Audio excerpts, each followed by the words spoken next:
and gentlemen. I'd like to welcome you to yet another of our weekly Investor Forum series. I'm your host, Dan Theok, Senior Vice President of Investment Banking here at Mayberry Investments Limited. I'll be joined today by our CEO, Gary Parrott, and I'd like to extend apologies for Chairman Christopher Berry. Our special guest will be Albert Bailey, CEO of Spur Spices Jamaica Limited. We encourage viewers to post their questions on social media and remember to tag us with the hashtag MIL Investor Forum. If you enjoy this program, be sure to like, share, and subscribe to our YouTube channel. We'll also be featuring a market segment on foreign exchange, so be sure to stick around until the end of the program. Spur Spices Jamaica Limited is a wholly owned Jamaican company. It specializes in the production, distribution, and sale of premium quality wet seasonings and sauces. While Spur is active in the local market through its various distribution channels, its major focus remains on the export market. In fact, over 95% of its revenue is generated from exports.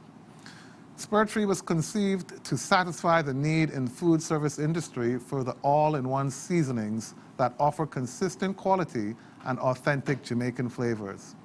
The company has been around for 15 years. I'd like to take this moment to remind you that if you're seeking to expand your investment portfolio or embark on your very first investment journey, Mayberry Investments can guide you in achieving your financial goals. Follow us on social media and visit our website at www.mayberryinv.com to learn more. Our social media handles should pop up somewhere on the screen. Now I'd like to introduce our special guest for this evening. He's a certified chartered accountant and an FCCA. He has more than 25 years of experience in finance, operational management, and IT. In the past, he's worked at Island Grill for 14 years, initially as a financial controller, and during his tenure, he helped to transform the financial and accounting structure of the company, putting the business on a sustainable path to success. He also headed the company's IT strategy, linking all restaurant operations to the head office, subsequently providing critical management information for all operations. Albert joined Spur Spices Jamaica Limited in 2014 as a partner and CEO. Under his leadership, since that time, the company has seen exponential growth. Today, Albert will be telling us all about Spur Spices, so we'd like to welcome Albert to our Investor Forums. Welcome, Albert. Thank you very much, Dan. Good evening to you, good evening to Gary, and good evening to your audience. Thank you. And online, Gary Parrott, welcome, CEO. Thanks for being with us today. Welcome, Albert. Thank you, Dan. Welcome all. Excellent. Okay, folks, let me jump by first doing a quick overview of Spur from our investors' point of view, and then we'll be having lots of good discussions with Albert to talk a bit about the successful IPO and what we can expect in the future. So if you guys will put up on the screen, I would like to just do a quick 3-4 minute overview of the company. Obviously, we all know that the company IPO'd about 2 weeks ago, and since that time, we've seen the share price skyrocket from $1 to $2.27. Almost $200 million has traded during that time. And we know that they initially sought to raise $335 million, and it was oversubscribed by more than threefold, more than $1 billion. As a result, the allocation was pretty tight, and most large investors only got 12% of what they tried to subscribe for. Albert reminds me there were 4,800 new shareholders, and many of the average folks did get a large amount of what they actually subscribed for. And that was a part of their objective, to ensure that they put the company out there and got a wide pool of investors, and no doubt many of them are first-time investors. Today, based on the trailing earnings, that company is trading at a 27 times PE in a market where I like to think of 20 times as par, so it's trading at a bit of a premium right now, but I have every expectation that the company is going to be growing substantially over the next year. On this slide, when you look at it, you can see the growth that they've had in the last year alone, growing top-line revenues by 28% from $424 million to $542 million, and increasing the profitability of the business by 100%. The profit before tax growing from $42 million to $85 million.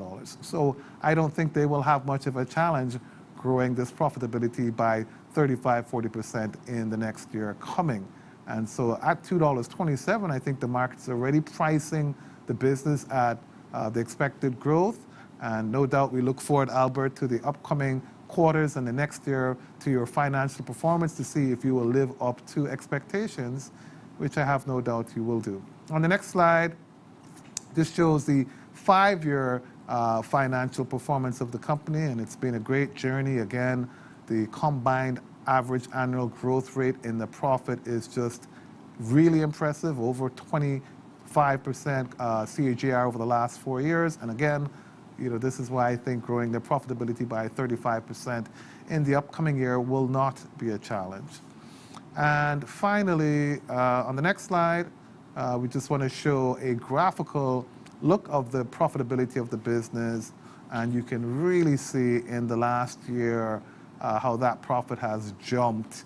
And we'll definitely be talking to Albert to find out some of the secrets on the performance. So Albert, welcome again to the show. Thank you. Thank you. I'd like to give a special big up to Anand James and to Mohan, your two directors who founded the business, if I'm not mistaken. We know them both well, particularly Anand. Big up Anand, who is a serial investor and a great friend of Mayberry and no doubt of yours as well too. Also, on this slide here, we can see that the company plans to rationalize the operations of its recent ackee business, which it acquired, Exotic, and they look to double production and increase productivity. And again, we have no doubt that this business is going to do exceptionally well in the future. And again, I look forward to seeing the results. On to our questions. First one, currently Spur is focused on growth. Albert, could you please tell us more about your plans for the recent ackee business that you acquired in St. Thomas, I beg your pardon? Thank you very much, Dan. So in June of 2021, we completed the acquisition of an ackee factory in St. Thomas, Exotic Products, Jamaica Limited. That is very strategic. In fact, let me tell you, we have been working with Exotic through a joint venture arrangement for about 3 to 4 years prior to that. And this culminated in Spur becoming the 100% owner of that factory. That is very strategic in terms of our growth strategy, because ackee is very central and key to how we want to move forward. Now, most persons will know Spur from the standpoint of providing wet seasonings and sauces and different types of spices. But I want to introduce you to our vision statement, which speaks to be the premier manufacturer and distributor of Jamaican flavors to the world. So we start with seasoning, but we are transitioning to a food business. So ackee is central to that. The strategy there is to grow that business. As you indicated correctly, we want to double sales. We think in this year, 2022, we'll be able to increase sales by 50%. There's some investment that is being undertaken in that factory right now, and we expect that will be completed, I think, by April to May of this year, which will facilitate that growth. Ackee is something that we will be, focusing a lot on because the demand is strong in the export market. And as you correctly say, our focus is really on export. Over 90% of our business is generated from the export market. So that is key to us. That is key to us. And there is a lot of unfulfilled demand as far as ackee is concerned. So we'll be doing a lot of work, and you will be seeing the growth in that business in the coming year. Excellent, excellent. On to my second question. The United States focus areas are major exporting partners for Spur spices. What percentage of Spur sales originate from the U.S. market, and how much of this is from the Caribbean as a whole? Okay, so it is noteworthy to know that Spur spices actually started its focus. When the business started, the focus was export, and the U.S. was the primary market that was targeted. So the numbers will reveal that. So approximately 80% of our business is generated from the US market. And this is reflective of the work that we have done in the US market. This is reflective of the investment that we have spent in the market. And we first targeted the Caribbean communities, but right now Spur Tree has had a kind of a crossover flavor, right, in the market. And many persons, whether it is Black American, different ethnic groups, are buying the seasoning, are using the seasoning. And what we find, Dan, is that there's a strong emotional connection of customers from all backgrounds with our products. And that is reflected in the kind of growth in sales that we have been having in the market. Excellent. I'm happy to hear that. And how much do you think the brand Jamaica features in that? Are people identifying very specifically with this being a Jamaican product? And are you benefiting from the brand Jamaica, you think, in addition? Absolutely. Again, point of reference, our vision, taking the flavors of Jamaica to the world. That's what it is. And there are so many excellent and wonderful flavors that we have here in Jamaica. And it is capitalizing on that, the strength of the brand Jamaica, the strength of our flavors, and that is what has propelled us, and in conjunction with the work that we have done in the market. So brand Jamaican is very strong, and that is what we represent every single day when we go into the market and we do our work. Excellent, excellent. Gary, I'm sure you're sitting there waiting to ask some questions. Let me allow you to ask a question or two of Albert. Sure. I have two questions. The first one is, in terms of your growth, you speak about ackee. What type of growth you expect over the next 5 years in ackee, but also your core business, or what we think is your core business, your seasonings. And the corollary or the follow-on to the first part is, given, for want of a better word, ackee wars in terms of supply, right? How do you intend to deal with that supply issue here in Jamaica? Because everybody that I know in the ackee business are complaining that the biggest constraint to their growth is the unavailability of ackee. Okay, so let me address the situation with ackee first. Where I would like to begin is to look at the demand, right? So what we know right now is that we are probably not fulfilling 50% of the demand for ackee on the international market. And that, again, ties into the supply issue. So we have to look at this very seriously.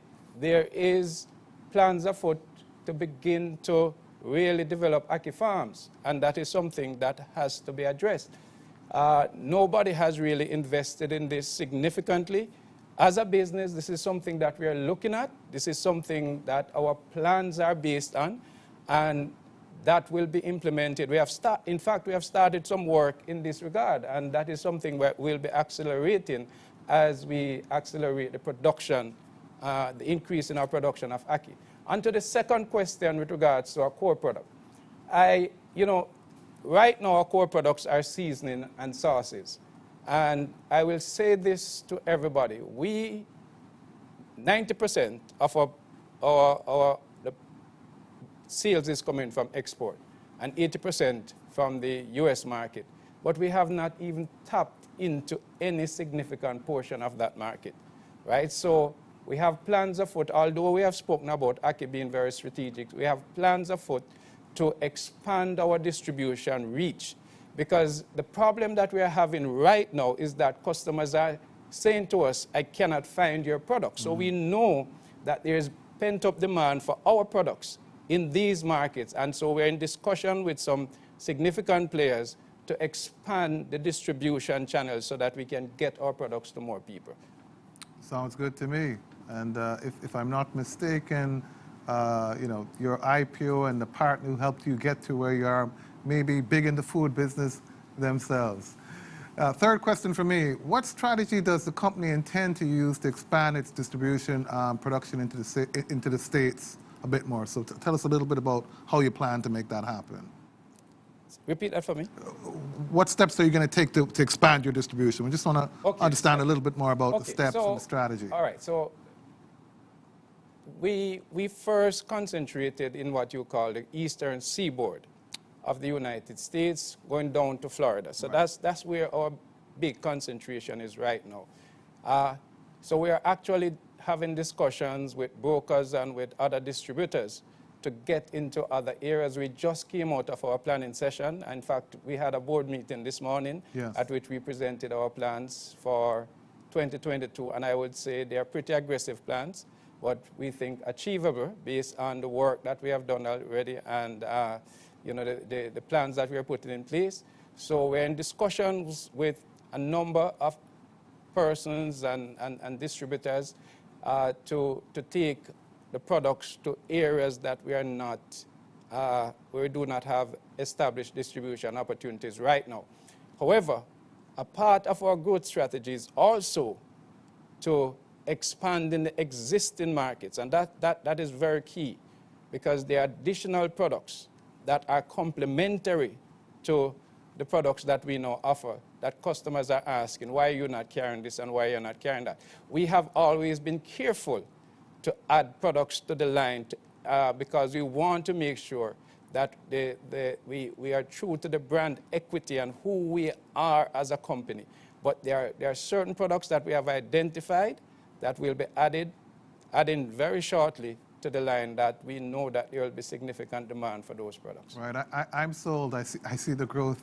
I see the growth coming. And speaking of growth, I mean, what resulted in the company's impressive growth in the last year despite the pandemic? Okay, so we have been growing our top line by an average of about 25% per year for the last 5 years. It is because of the work that we have done in the market. We have done tremendous work in the market. We have built up equity. Our products, represent excellent quality. We have been true to that. That is something that we have not compromised at all. And I believe that customers really have this great connection with our products. When I listen to persons speaking about Spur Tree Spices and the product that we represent, you can see the level of pleasure that they take in speaking about these products and how these products have used them. One of the things that we have done is to be creative, right, in terms of how we offer products. So let me just give an example. And this comes back to our value proposition, right? Quality, convenient product offered at a reasonable price. So there are 3 critical elements there in our value proposition. Quality, will never compromise it. But convenience, we are looking at people's lifestyle and we are saying to them, how can we make things easier for you? So if you look at the range of our all-in-one seasoning, that is saying to the busy housewife, to the person who is not a good cook but wants to prepare an excellent meal, right? So that concept that was with jerk originally, we have taken that and we have expanded that along a range of excellent products and given customers that. So that has excited them. And this is what we'll continue to do as a company. Our innovation calendar is full with great ideas, and we're just excited about where we are and the prospect for growth in this business. Great. Gary asked a great question about the supply dynamics, the production side of ackee. I want to ask the same question on what we think of as your core products. There's a lot of demand for it, but on the production side, how do you feel about your ability to, for instance, double your output? Do you need to do a lot of capacity building?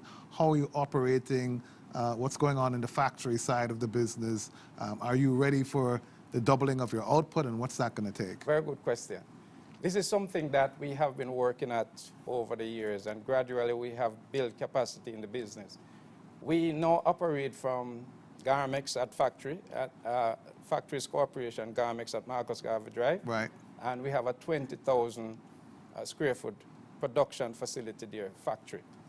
But a couple of years ago, we looked at the supply side of the business and we said, listen, we are not capitalizing on the economies of scale that we have built in the business.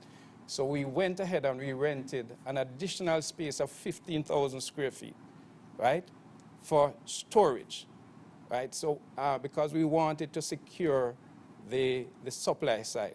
So when it comes to, I'll tell you, we have approximately 850 gallon of products. You know those big 50-gallon drums of products.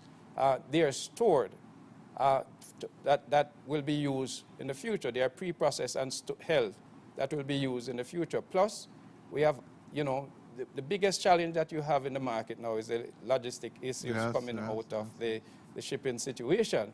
But what we have done is also, through that storage capacity, we have been able to bring in containers of bottles way in advance, so we won't have the supply issues. So we have been working on this. If you see the loan that we took from GK in 2019, we were forward thinking in this, right? We didn't know a pandemic would have come and the resulting issues, but as a business, just the way we organize and run our business, we're always thinking ahead. We have market intelligence, and we are looking at it and that intelligence and saying, this is where I think we can be. How do we prepare for this? So we took that loan and we invested significantly in these areas, and you would have seen how that has impacted the bottom line, that in 2020 our profits soared. And you know, if you look at the numbers that were published in the prospectus up to September 2021, you would have seen, although we have had an excellent year in 2020, we're adding significant growth in terms of our profitability in 2021. So, you know, we have invested significantly in capacity. In terms of the future, what we are doing moving forward, so we are continuing to rationalize the business to build capacity. We are taking out of that factory at Garmex, that 20,000 square foot factory, because there we did everything in terms of receiving raw material, doing pre-processing, all of that was done there. We have come to the decision to say we want to use that factory as a finished goods production factory only. So we have built a factory through another company at Holland Bamboo in St. Elizabeth. And all our pre-processing, we have an arrangement with that company. All our pre-processing is going to be done there. The good thing about that, it is built on an agro-park. So the farmers will be farming right there and just taking the produce to us. And then all the pre-processing will be done there and then sent to the Marcus Garvey factory for finished production. What that does also is to free up the space that we're holding doing these pre-processing to bring into being additional finished production areas. So we're going into things like frozen items and dry spices and a number of other areas. So these are pretty exciting times at Spur Spices. Excellent. So you've convinced me that you will have the capacity, the production capacity to double your output. You know, one thing I like about Spur Tree, when I think about Jamaica, our fundamental problem really is that we import 3.5 times as much as we export. And where we do export, most of those businesses have a substantial high import content. So tell me a little bit about your business in terms of, I would imagine that your import content in relation to your sales is not significant because I presume you're taking most of your inputs right here from Jamaica. Would I be correct? And could you give us a feel as to what percentage of your costs are imported as opposed to local costs? Okay.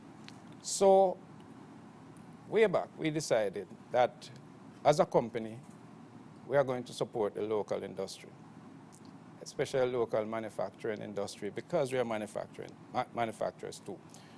So the only thing that we purchase in terms of input from an importation standpoint are things that are not available in Jamaica. And therefore, most of our import is concentrated on glass bottles that are not available. So I would say probably 80% of our inputs, from the raw material inputs, the other bottles, the labels, everything that goes into making the goods that we sell, cans, everything, they are done in Jamaica. So we're pretty proud of that, our commitment to this country. So the value added that Spur Tree is given to this economy is extensive, right? So we're not just importing 90% of our raw material and just adding 10% value. And, you know, and then now, what is good about that, then 90% of that is going into export and earning hard currency. Absolutely.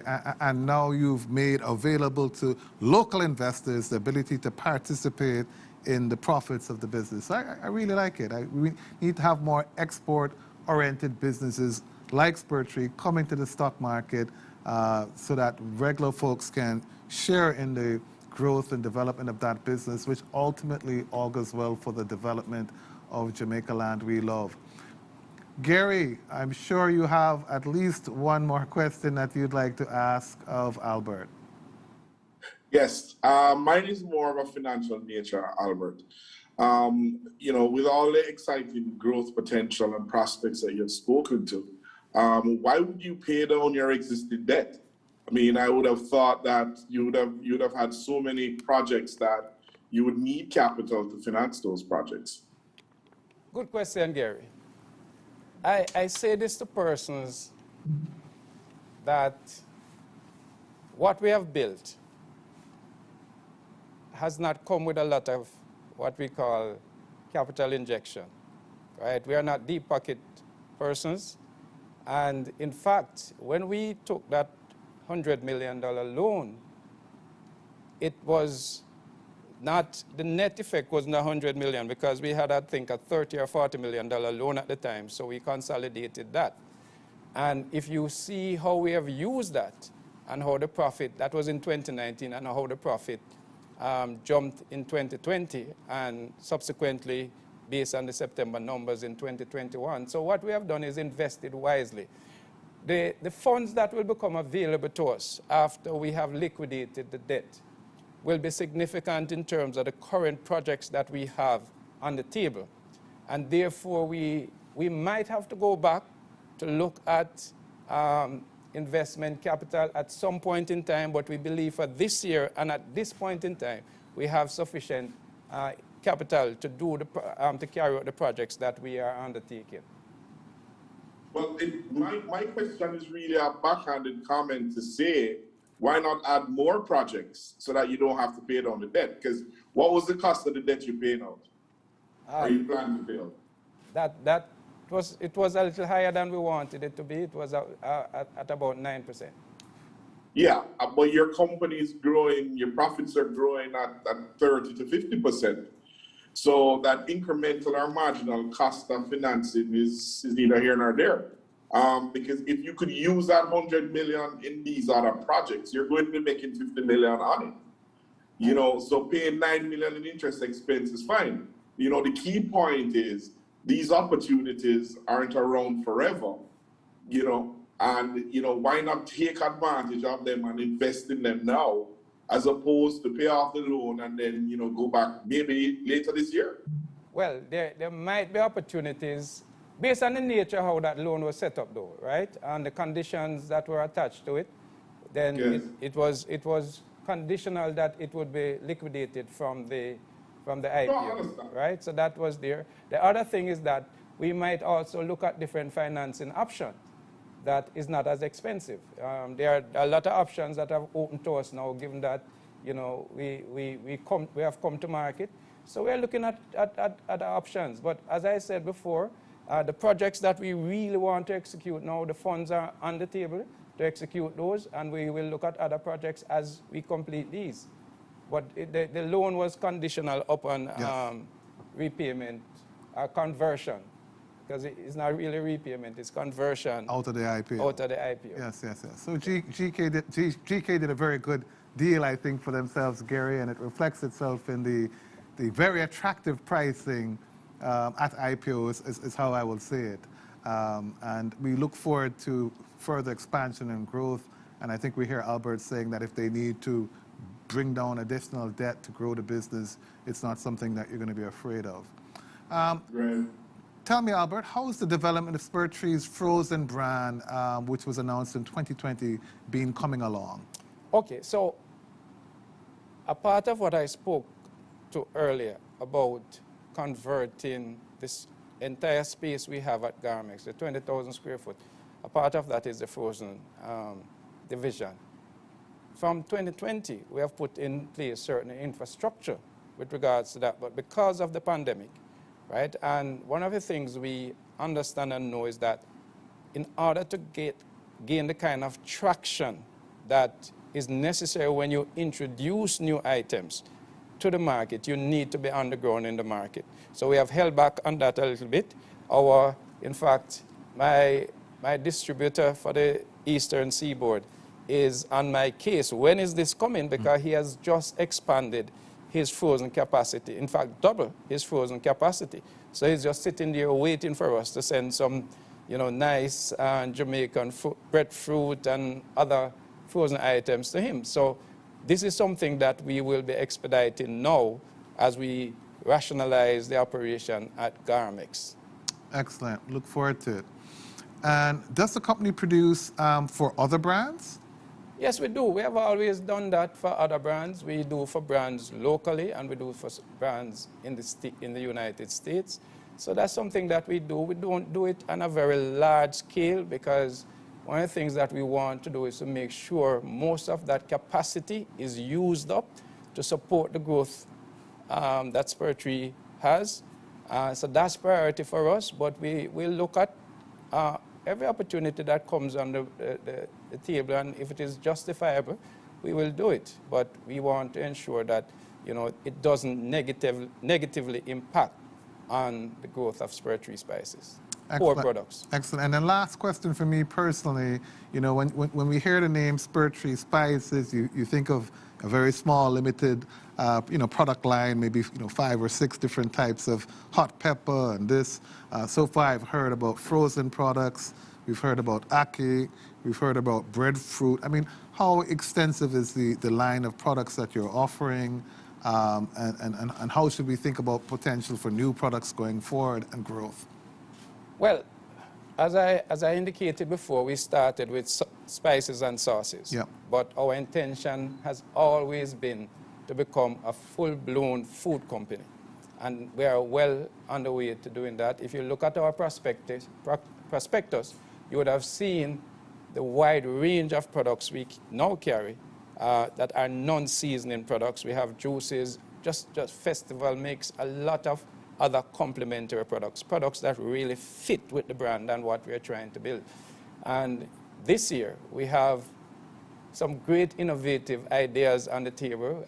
As I said, I just came out of a board meeting in which we made our presentation in terms of the plans and presented our innovative ideas in terms of stuff that will be rolling out this year, and everybody is pretty excited about that. So look for that further expansion of products to be consistent with what we call, a vision statement. And I go back to that, looking at all these unique flavors that, we have as a country and that are loved, and then incorporating those into dynamic products especially for the local market and also for export. So we're pretty excited about our innovation calendar right now. Excellent. Thanks for that. And next, we'll just go to a few questions from social media, Albert. And thanks, folks, for sending them in. And the first question, as we can see here, speaks to ackees, peppers, and seasoning in Jamaica are always short. How do you plan to get sufficient raw materials to fuel your growth? Right. So if one understands, let's take ackee. I addressed the issue with ackee. Yes, I think we spoke to ackee before. So but let me address ackee in a little bit of more detail, man. Yes. So while ackee is seasonal, so that is what it is. It is a seasonal product. But what you find is that I think a significant portion of the available ackee is not processed every season. In fact, it is wasted because when it comes, it comes. So what we need to do is to build out more capacity in order to produce, to capitalize on the availability, the times when it's available. So that's one element. And I also address the element in terms of the backward integration, in terms of we have to look at, not just looking at ackee growing wild, but actually Ackee farms. dealing with ackee farms. So those are two specific things. When it comes to the other raw material input, the question is this, is that it's not that it, like peppers and those things are in short supply. What happens is like a cycle. You'll have an abundance of these products available at a point in time, and then there's a shortage at another point in time. So what we have done, and this is what we have talked about, we have built out capacity for storage, right? If you come down to our storage facility at Garmex, I told you about that 15,000 square foot, you will see racks and racks of products. So what we do is to buy up as much as possible when it's available, hold, and that has helped farmers. We have had farmers. There was a recent glut of Scotch bonnet pepper on the market, and farmers just didn't have anywhere to put their products. And we said, bring them to us. We have the capacity to process and to hold. And because when farmers go into business and there's a glut on the market and they lose, then they get out of the business, and that is what creates a shortage. So the more farmers that we can help and keep them in the business, then is the more consistent the supply is going to be, and that is what we are working towards.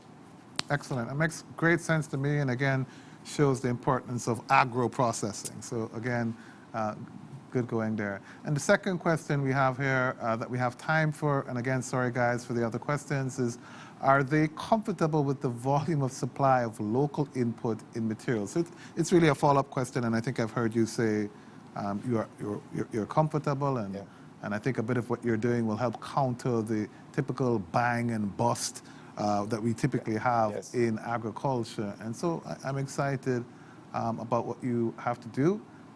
Again, apologies, guys, if we can't get to all of the questions. I think we can take two more. Are there linkages with GK Foods being explored for expanding distribution? The arrangement with GK is with GK Capital or GK Investment, and that was a financing arrangement. There's no additional linkages that is in place at this point in time. We obviously are open to discussions, but we feel confident about the strength of the brand, the demand for the brand, and the opportunities that are on the table to grow the brand in existing and new markets. So we're pretty good about our growth prospect. Excellent. And final one that we'll have time for today are there plans to market and distribute more locally? That is something that we definitely have on the table. We're not satisfied. It's about 10% of what we produce are distributed and sold locally. In fact, we are now in discussion with new distributors with regards to one particular segment of the market that we think there's a huge gap in that segment. Yeah, excellent. And so we'll be seeing that rolled out in a couple, I would think, within a month or two. So you're going to see Spur trees present in the local market, much more distinctive than it was in the past. I like the sound of that, and I'd like to see it in little sachets when I go to restaurants. Little free advice there. Well, thanks, Albert. We really appreciate it. It was fun talking to you about Spur Tree Spices Jamaica Limited. I'm sure we'll have you back in a couple of months, perhaps in 6 months after you've turned out 2 or 3 quarters, so you can come back and say, I told you so. And look forward to that. We can say so to our viewers as well, too. Great. Okay, as we move on, folks, along the program, I'd like to move on to our top stock picks of the day.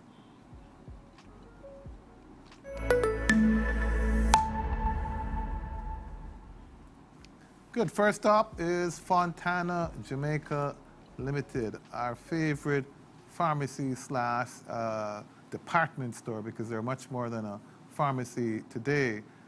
Today we'll be looking at their results for the first quarter ended September, and we see where they've managed to continue growing their revenues by 17% and increasing their bottom line profit by 35%. So good going there Fontana, we continue to see really good growth in the profitability of the business.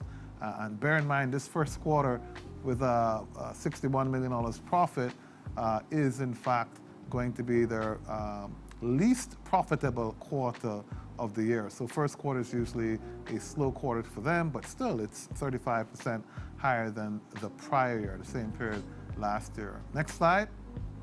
And that bears out itself in this graph here, where this $61 million quarter in green compares to same period last year of $45 million. But you can see that Q4, for instance, they did $277 million, and in Q2 they did $248 million. Both of those Qs, again, compared to their respective quarters, were substantially higher. So what does that mean? I expect come Q2, which is their December period, which we're going to see in about 15, 16 days' time, we're going to see blockbuster results for Fontana. Next slide. Here shows how the stock has been trading. We've seen a little bit of an uptick. Stock's now up to $7.43. Today, maybe $7.70. That represents a PE ratio of 18 times.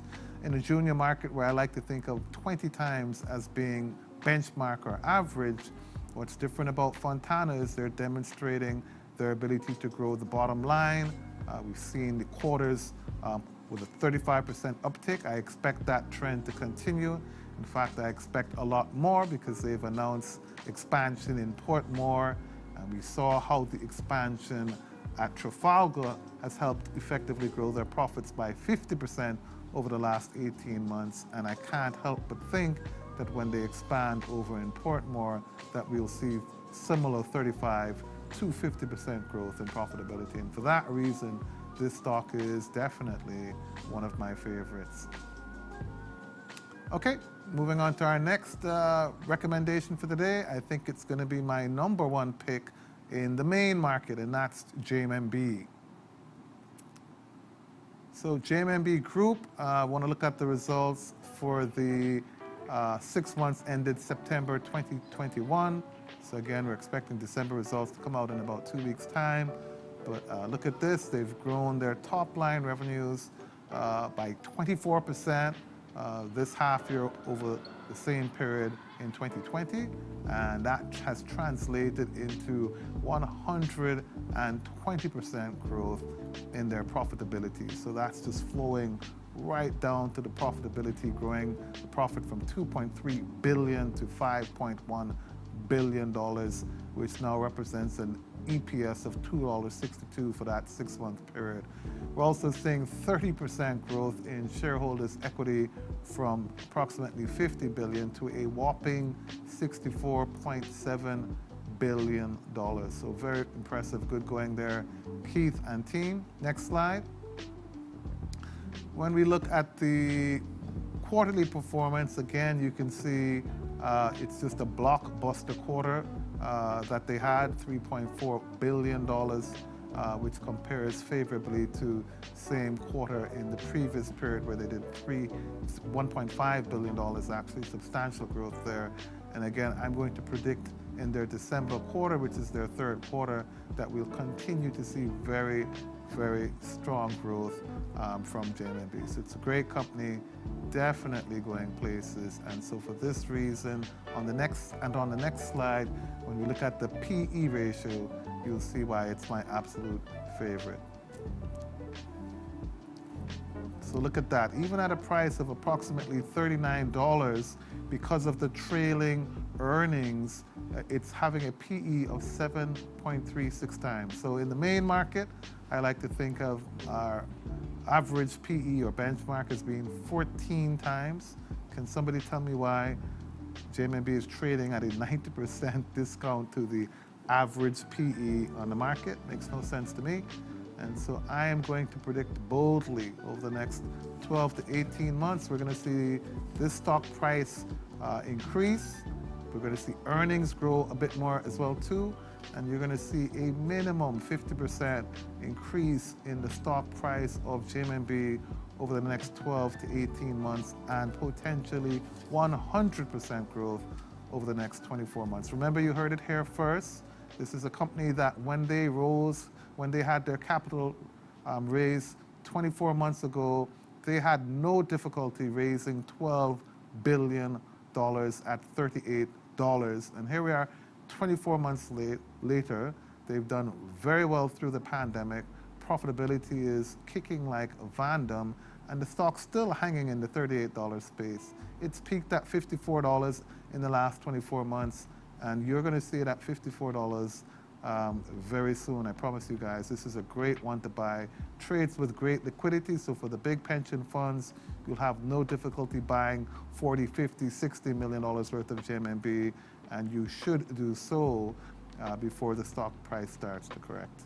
So, two favorite picks from us today. A little bit more notes on JMB, but in the interest of time, I'm sure you guys can read that. And these are our best picks. Gary, what do you think about either of the picks we have today, Fontana or JMB? Bye, bye, bye. I like the sound of that. Okay, moving along to our gainers and decliners for the week, starting with the decliners first.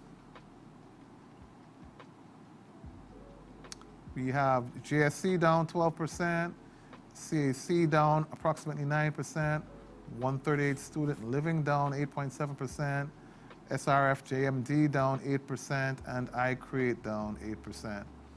Moving on to our gainers for the week, ISP Finance up a whopping 23%, Stanley Motors up 15%, congratulations PB, G West up 13%, Elite Diagnostics up 11%, and Wigton Wind Farm up 6.12%. Congratulations, Earl and team. I'm a board director there, but that has nothing to do with it. It's a great company going places. Free advice. Moving on to our market segment. Want to look at Gary's favorite graph there. We see the exchange rate up and down, closing around about $157 more recently. And on the next slide, we can see that the year-to-date devaluation of the dollar so far, I mean, it's only been 25 days, it's about 1% compared to the last year where we saw a higher than normal level of devaluation of approximately 7%. Gary, how are you feeling about the exchange rate, where we're at, where things headed? Well, as I said, the trend is your friend. I mean, if you go back to the graph that you have there, this is what I try to tell a lot of finance people. If you remember last week, we had the conversation because it was forming a bottom, and we see it now breaking to the upside. So we should have a little bit more upside before I think it might pull back a bit. We've just got inflation numbers and, interest rate parity theory, the differential in inflation rates. You've seen where the depreciation for the full year was about 7%. So when you look on the inflation differential between us and the US, it's somewhere around there. We're a little bit above it. So it doesn't lie, So we've had these nice hills and valleys for 2021, and I expect the same thing to happen again for 2022. So what I would say to the buyers and sellers out there, watch your graph. We're going into an interesting period. Both the Bank of Jamaica and the indications are that, they're trying to pull back inflation, and if they're successful in that, the devaluation this year will be much less than last year.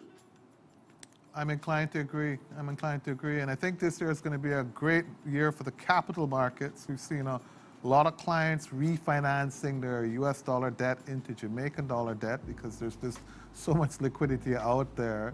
And I think that'll help take some pressure off of the exchange rate.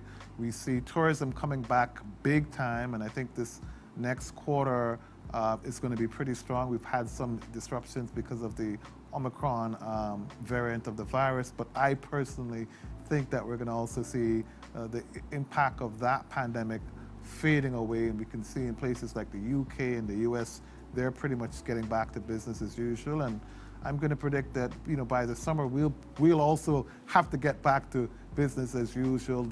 The lock-offs have to go, and we just have to focus as an economy as how do we get going again. We see the BPO sector doing extremely well and lots of expansion there. So I'm excited on the foreign exchange earnings side. We're seeing lots of positive signs. We're seeing a company like Spur coming to market that earns 95% of their revenues from exports. So I'm really excited, Gary, about on the supply side that we're going to be earning a lot more US dollars as a country. And hopefully, as it relates to inflation, that's also transient and that we're going to see things regularizing over the next 6 to 12 months in that space where shipping costs are insane right now. But I do hope that we'll see things regularizing. So I think the outlook for this year is great. We should have lower than normal levels of devaluation. Usually the interest rate differential that you referred to is typically 4 to 5%. And so in the long run, we would expect a 4% rate of depreciation. Stop saying devaluation, as Minister Clark told us, schooled us 2 weeks ago. Beat you over the head. With a baseball bat. There you go. Great. Well, it was a great forum. I think, good to be back after a week break, and great to have Spur with us. Albert, thanks so much. Gary, thanks for being there. Chairman Berry, we missed you, but we're going to see you next week, no doubt. To our viewers, thank you all for being a part of our weekly investor forum. I'd also like to thank our special guest from Spur, Albert Bailey, for participating in today's forum. We're going to have a special segment in store for you guys. We'll be having an investor update or two of our top picks, and we're going to be doing a lot more programs. Please tune into YouTube and remember to subscribe to our YouTube channel, Mayberry Investments Limited. We're certainly looking forward to having more insightful discussions in the future. Be sure to follow us on social media and to stay up to date. Thank you to all our viewers for tuning in, and remember to keep safe, and remember, wise investors, slow and steady wins the race. Goodbye.